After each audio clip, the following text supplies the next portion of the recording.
Pengakuan Elsa Sharif pada saat itu katanya sidangnya terbuka, padahal saksi banyak 10 orang itu tertutup. Tidak tahu mereka memutuskannya seperti apa. Jadi kebohongan udah jelas di situ. Elsa Sharif masih ngotot aja, ya kan? Bu, umur Anda itu nggak berapa lama lagi, Bu. Pertimbangkanlah hak kemanusiaan. Tuhan itu Maha Esa, Maha Adil. Ya, mati mangap nanti, ya. Jangan banyak bohong. Yang namanya pengacara belain yang benar, bukan belain yang bayar, Bu. Ya, Indonesia kok ini dikit-dikit pakai uang, dikit-dikit pakai uang, sehingga nyocos nggak berhenti-berhentinya. Membelain orang yang bayar, bukan membelain orang yang benar, membelain orang yang bayar. Keuangan yang maha kuasa, begitu kan?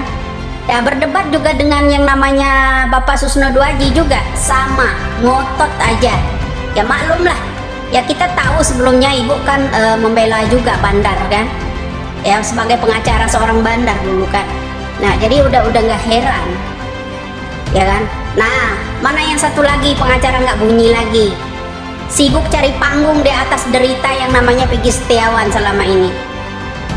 Ya, mencari panggung, mencari suara, seakan-akan dia itu berperannya membela rakyat, ya kan, mencari panggung untuk dia berpolitik di atas deritanya kasusnya Vina.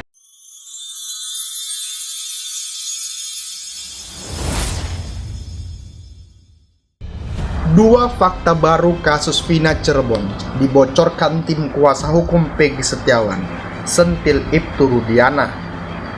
Kasus Vina Cirebon kini makin seperti benang kusut, apalagi setelah isu salah tangkap yang dilakukan polisi terhadap Peggy Setiawan kini diangkat dalam sidang pra-peradilan. Tak sampai di situ, banyak spekulasi publik mengungkap bahwa kasus Vina Cirebon ini adalah skenario semata yang sebenarnya fiktif. Dalam hal ini, sosok ayah Eki yaitu Ibtu Rudiana menjadi salah satu aktor yang dipertanyakan atas kebenaran dari kasus tragis ini. Dugaan tersebut bukan tanpa sebab. Pasalnya Ibtu Rudiana merupakan orang pertama yang melaporkan ke polisi tentang adanya terhadap Vina dan Eki.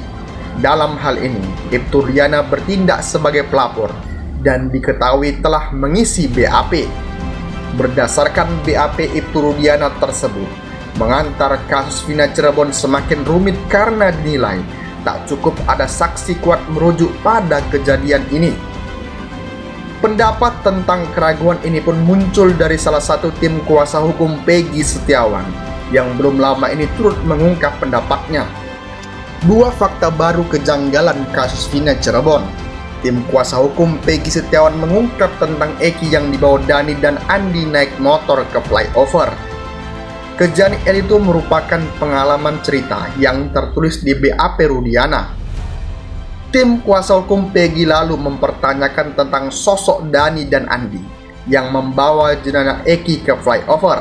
Sedangkan kini DPO Andi dan Dani itu dihilangkan. Maka siapa yang membawa Eki ke flyover? Jika dua DPO itu fiktif, siapa yang membawa korban Eki ke flyover? Tanya tim kuasa hukum Peggy Setiawan. Selanjutnya, tim kuasa hukum Peggy Setiawan juga mengungkap jika benar nantinya akan ada perubahan lagi dalam laporan tersebut. Kuat dugaan bahwa cerita dalam BAP adalah rekayasa. Kalau seandainya itu ada perubahan nanti, berarti potensi adanya dugaan rekayasa fakta itu kuat, kata tim kuasa hukum Peggy. Selain itu, tim kuasa hukum Peggy Setiawan juga mengungkap adanya kejanggalan lain dari kasus Vina Cirebon ini.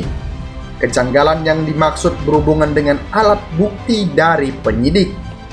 Pertanyaan kuat tim kuasa hukum Peggy Setiawan dari tahun 2016 hingga kini.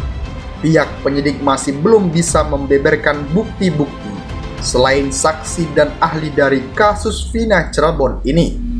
Kedua, bahwa Polda Jabar tidak pernah mengajukan bukti alat bukti sidik jari, yang ada hanyalah kesaksian saksi, jelas tim kuasa hukum Peggy Setiawan.